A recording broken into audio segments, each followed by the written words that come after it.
കൂന്തൽ റോസ്റ്റ് എങ്ങനെയാണ് റെഡിയാക്കുന്നതെന്ന് നോക്കാം. അതിനായിട്ട് ഞാനൊരു പാൻ അടുപ്പത്തേക്ക് വെച്ചിട്ട് ആവശ്യത്തിന് ഓയിൽ ഒഴിച്ച് കൊടുത്തിട്ടുണ്ട്. ഇനി അതിലേക്ക് ഒരു 2 സവാള കനം കുറഞ്ഞ് അരിഞ്ഞെടുത്തിട്ട് അതും കൂടെ ചേർത്തിട്ട് നന്നായിട്ടൊന്ന് വഴറ്റിയെടുക്കാം. ഇനി ഇതിലേക്ക് ഇഞ്ചി, വെളുത്തുള്ളി, പച്ചമുളകും ചെറിയ ഉള്ളിയും ചേർത്തിട്ട് നന്നായിട്ട് ചതച്ചെടുത്തിട്ടുണ്ട്. അതുകൂടെ ഇട്ട് കൊടുത്തിട്ട് നമുക്ക് നന്നായിട്ടൊന്ന് വഴറ്റിയെടുക്കണം. ഇത് ഞാൻ അടച്ച് വെച്ചിട്ട് നല്ല സോഫ്റ്റായിട്ടൊന്ന് വഴറ്റിയെടുക്കുന്നുണ്ട്. ഏകദേശം ഒരു ഗോൾഡൻ ബ്രൗൺ കളർ ആവുന്നത് വരെ നമുക്ക് വഴറ്റിയെടുക്കണം. ഇതിലേക്ക് അല്പം കറിവേപ്പിലയും അതേപോലെ ആവശ്യത്തിന് ഉപ്പും ചേർത്തിട്ട് ഒന്നുകൂടെ നന്നായിട്ട് വഴറ്റി കൊടുക്കാം. നമ്മൾ ഉള്ളി വഴറ്റി കൊടുക്കുന്ന സമയത്ത് അടച്ച് വെച്ച് വഴറ്റി കൊടുത്തിട്ടുണ്ടെങ്കിൽ ഉള്ളി ഒന്ന് നന്നായിട്ട് സോഫ്റ്റ് ആകാൻ ഹെൽപ്പ് ചെയ്യും. ഇനി ഇതിലേക്ക് ഒരു അത്യാവശ്യം വലുപ്പമുള്ളൊരു തക്കാളി എടുത്തിട്ടുണ്ട്. അത് നമുക്ക് ചെറുതായി കട്ട് ചെയ്തിട്ട് അതുകൂടെ ഒന്ന് ചേർത്തിട്ട് അടച്ച് വെച്ചിട്ട് നന്നായിട്ട് വേവിച്ചെടുക്കാം. ഇനി ഇതിലേക്ക് പൊടികളായിട്ട് ചേർക്കുന്നത് മഞ്ഞൾപ്പൊടി, മുളക് പൊടി, കുരുമുളക് പൊടി ഇത്രയാണ് കേട്ടോ.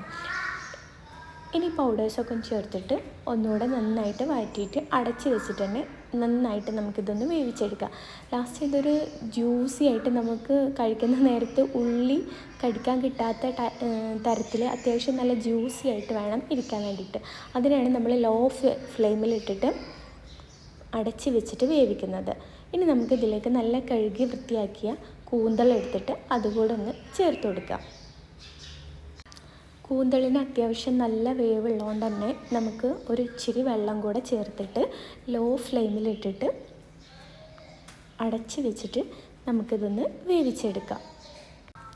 ഇത് കുക്കറിൽ റെഡിയാക്കുന്നവരും ഉണ്ട്. ഇത് അത്യാവശ്യം നല്ലൊരു ടൈം എടുത്തിട്ട് തന്നെ അത്യാവശ്യം വേവുള്ളൊരു സാധനമാണ് ഈ കൂന്തൽ.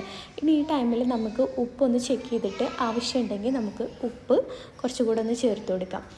ഇനി ഞാൻ ആവശ്യത്തിന് വെള്ളം ചേർത്തിട്ട് നന്നായിട്ട് അടച്ച് വെച്ചിട്ട് വേവിക്കുന്നുണ്ട്. ലോ ഫ്ലെയിമിലിട്ടിട്ടാണ് വേവിക്കുന്നത്. അപ്പോൾ അത്യാവശ്യം കൂന്തൽ വെന്ത് വന്നിട്ടുണ്ട്. നമ്മുടെ ഗ്രേവിയൊക്കെ സെറ്റായി കിട്ടിയിട്ടുണ്ട്.